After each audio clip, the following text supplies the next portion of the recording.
Can you do this? Or this? Did you hear that click?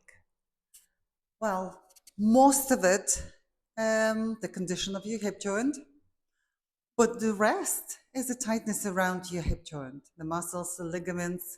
So I'll show you a couple of things, how to start working on your hip mobility and flexibility, all the muscles around it. Tune in. Why don't we start let's just simply sitting down and see how well can you cross your legs from one side. And if your knees up here, please pop something under your glutes, block, bolster, cushion, and just simply stay there with your back straight. You can sort of bring a little movement, butterfly movement to your asana, and then change across. So you stand there for a little while could be 5 minutes, and then eventually your knees will fall gently. Another very simple way to start moving your hips and release the tension around groins, around pelvis, around lower back. Just part your feet and just swing your knees from left to right. Try to keep more or less still whilst you're doing that. So don't allow your whole body contribute in the movement. Just ground yourself with the hands behind you by the hips, just behind your hip joint, and just sway your knees to the left and to the right. And don't overthink it, just keep it simple. Some of your knees probably will be here, that's fine too. Don't force anything and don't disturb your posture either. And most importantly, enjoy.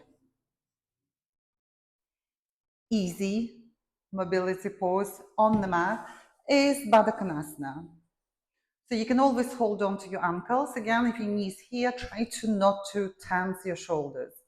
You can sit on a support, maybe bolster or a couple of blocks, a cushion, holding your ankles and start rocking from left side of your pelvis to the right.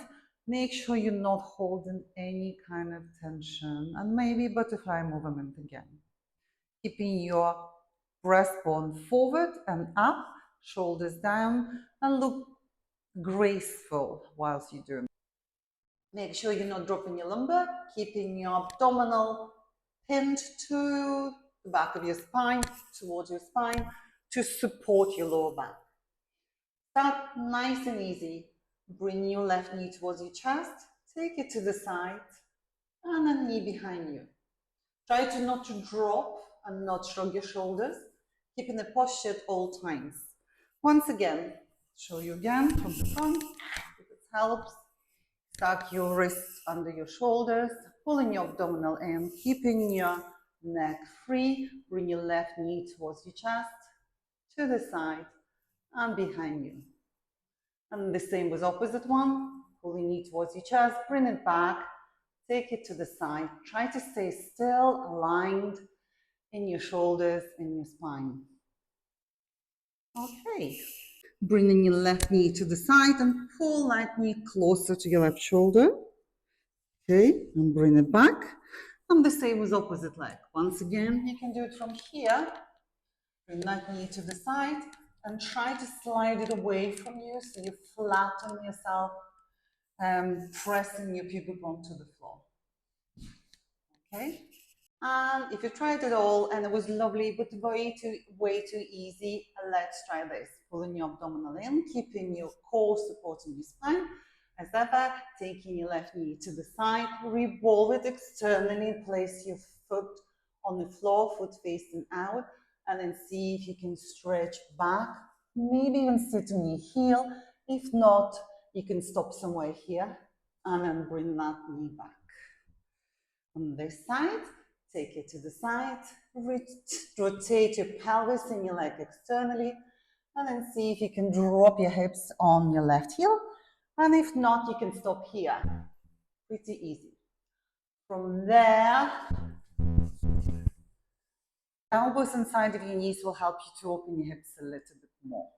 Relax your shoulders. Remember, posture is paramount, whatever you do. Yoga, running, swimming, stretch and hip mobility. It's always done with a good posture. hips. We can do something like that. Okay, bring your hands behind you and see if you can just rock one knee out and in, whilst the other leg is straight, resting as it were.